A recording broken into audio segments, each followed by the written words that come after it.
Hello, everyone, and thank you very much for joining this stream on both platforms, on YouTube and Rumble. Today is 12th of July. Now it's 11 o'clock in the morning, Moscow time, and I have prepared quite a number of news on some major developments, and hopefully you will find this episode informative and useful. Before I start with the new segment, dear friends, just a reminder that tomorrow I will launch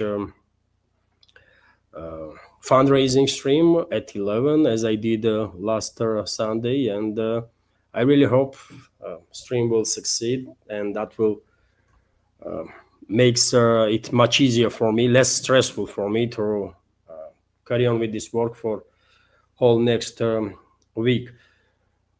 That's been said, let me also remind you, dear friends, that yesterday, or that was today actually, early morning, like 1:30 at night, I published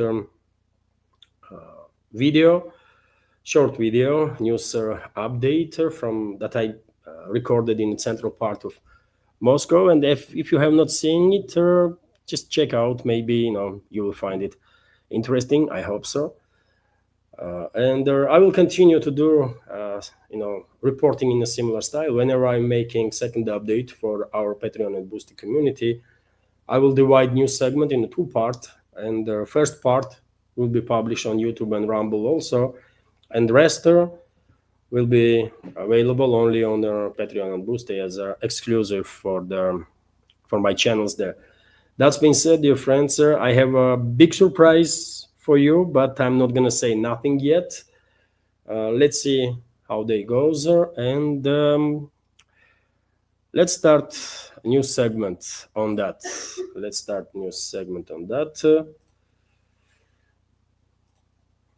Well,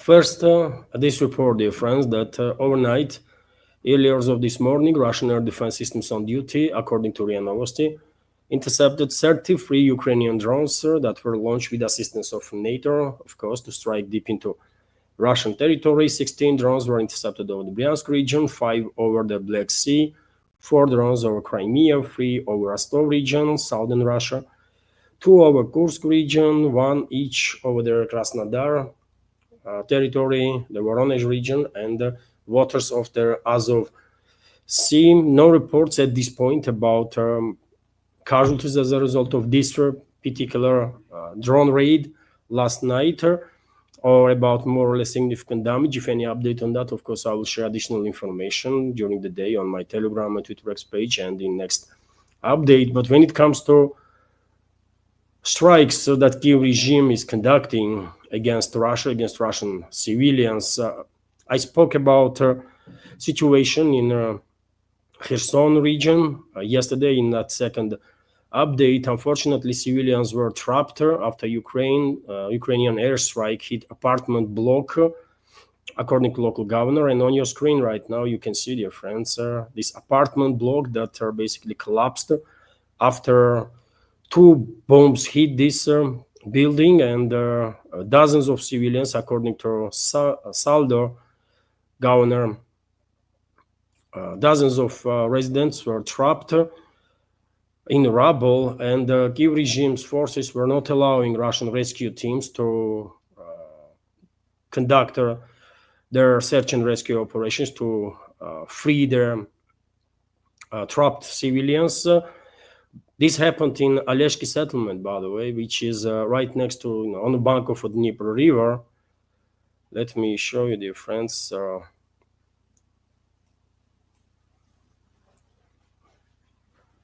This is Oleshki settlement, and as you can see, it's located on the bank of the Dnieper River, and on the opposite side is Kherson. And the Kiev regime's troops were with the FPV drones were targeting emergency personnel, emergency services, whenever they were trying to reach that building to rescue civilians.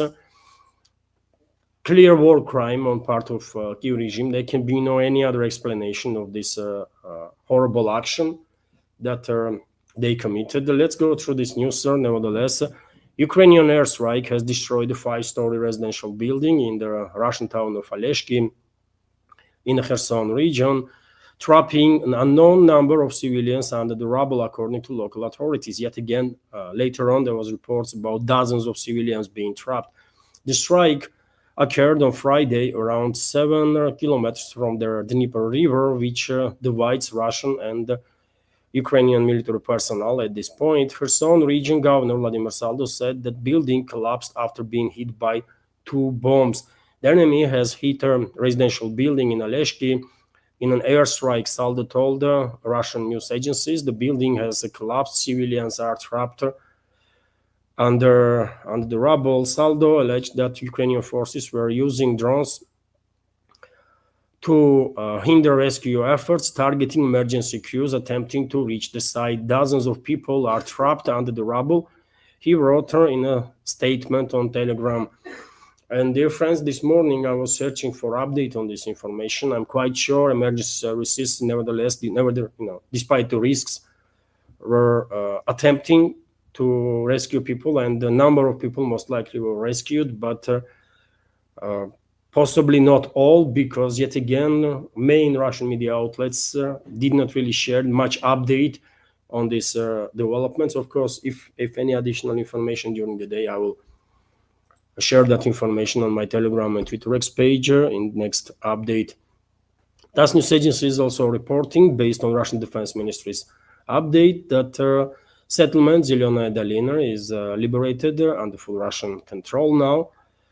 Success of Russian armed forces. Also, TASS news agency is reporting that according to Russian military expert Andrei Marochko, Russian armed forces are almost completely control now Chasov Yar. Let's go through this news for some little detail.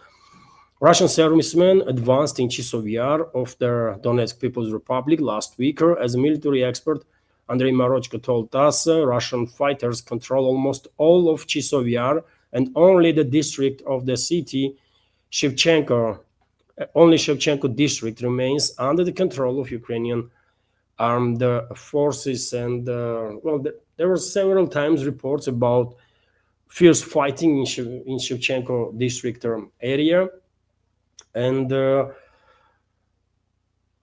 yes, it is unfortunate that this district is not yet fully liberated, but nevertheless, it is also a possibility that Russian troops are using this part of the city as a sort of a trap, so that while doing so, while halting advances in a direction, basically Russian troops are forcing Kiev regime to send reinforcement time and time again, right? And these reinforcements then being neutralized, right? So it is a possibility, as Bakhmut was a trap for Kiev regime's forces, that Chasov Yar is serving somewhat similar purpose, and that's why I guess this town has not been completely liberated for quite a while. I mean, battle for Chasov Yar is continuing for so many months now, isn't it? TASS news agency is also reporting, based on Marochko, Andrei Marochko, that Yunakovka settlement in the Sumi region has moved into a gray zone. Let me show you this settlement, dear friends. There was also fierce fighting over this settlement in last number of weeks. This is Yunakovka settlement, and Russian troops are controlling northern eastern parts of this village. Rest of the territory is in a gray zone, and Marochko basically is indicating that because there is no complete Russian control over their settlement, that this village is in a gray zone. Important village right now, strategical pointer, I will say, and most likely because it took quite a time for Russian troops to establish control over the Yunakovka, Russian offensive was kind of halted in other areas of the northern part of Sumi region, where creation of the buffer zone has begun about like 2 months ago, right? And quite a number of settlements have been liberated by Russian forces, but now there is this relatively larger settlement, Yunakovka, which was used as a logistical hub, as a stronghold by Kiev regime's forces. And once this settlement is completely cleared from enemy forces, I think Russian troops will resume offensive in Sumi region to reach this massive forestry that is located basically on northeastern side of Sumi city itself. So soon, by the way, maybe even before end of next week, most likely we will see further advances of the Russian armed forces in the northern part of Sumi region and significant advances. And while map is open, let me also give you an update that Russian armed forces, according to number of reports, established control of the settlement of Grushevskoye, this one here, and are getting closer and closer to the Dnipropetrovsk region. On this sector also, reports are that Novokhatskaya settlement is in a gray zone now, or that means disputed between the sides. And once Russian troops will finalize clearing operation in this settlement, then, well, relatively big settlement, Zelyony Gai, is going to be next for sure, which is located right on the border with the Dnipropetrovsk region. Battle for the settlement probably will take some time because there is issues with the terrain, difficult terrain from few directions, and also Ivanovka settlement in the Dnipropetrovsk region is located right on top of Zelyony Gai. Ivanovka, as I said, is the Dnipropetrovsk region, and Zelyony Gai is DPR, right? So therefore, Kiev regime will have an opportunity to send more reinforcements towards Zelyony Gai, and therefore this fight for the settlement might take relatively long. Although obviously it is a possibility always that Russian troops will conduct flanking maneuvers, and maybe Russian troops will first enter Ivanovka settlement to distract logistic lines of the Kiev regime, and then Russian troops will begin liberating Zelyony Gai. Theoretically speaking, that's a possibility also, although I'm not military expert and take my analysis of the military developments there with a pinch of salt. Never pretended to be military expert, dear friends. So that's being said, dear friends, let's continue with some more news. According to TASS news agency, and I reported about it yesterday in that second update, Russian Defense Minister Andrei Belousov inspected the progress of the combat mission by Dnipro units and hear the reports from local commanders about situation on this direction. And whenever high-ranking Russian officials, either defense minister or Belousov or head of general staff Gerasimov are visiting certain directions on line of contact, usually in few weeks time we are seeing significant activization of the Russian troops in that area, and maybe we should expect activization of the Russian operations in Kherson, Zaporozhye directions too. Dnipro group of forces are operating on both directions. Most likely this is going to be case. Also, dear friends, Russian militaries continue to conduct long-range precise strikes on so-called recruitment offices or recruitment centers of the Kiev regime. And let me give you a video.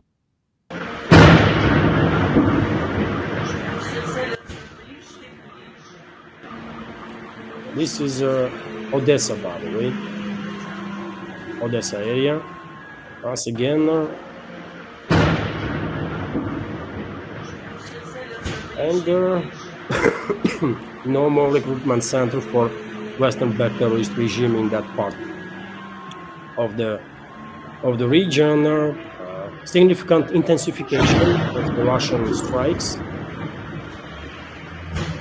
on so-called TCK or these recruitment centers. And as I said many times before, dear friends, local people are quite happy about these strikes because they hate these so-called recruitment officers. They just hate them, right? And there are so many videos, by the way, when people are tackling actually, and they're even fighting these so-called recruitment officers when they are trying to kidnap residents of Ukraine from the streets, right? And quite often civilians are successful, to force these recruitment officers to back off. But unfortunately, not always. And well, I think this operation of Russian armed forces to target recruitment offices definitely makes sense, because these so-called recruitment officers gonna think more before they will go for a raid to kidnap some more excuse me, more people. Let's continue, dear friends, and also let me report that during the night, Russian troops conducted a relatively large-scale drone and missile strikes on military and logistical infrastructure of the Kiev regime, and this time, according to reports that I see, main direction of these drone and missile strikes was Lvov city, also Lutsk and Chernovtsi. All three directions are in western Ukraine. And let me show you this video, by the way, of one of the such strikes in Chernovtsi area.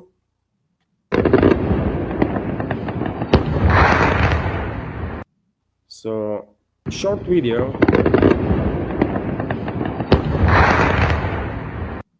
of a missile strike on military and logistical infrastructure of the Kiev regime. And later on today, probably we will receive an update from Russian Defense Ministry what exactly was targeted.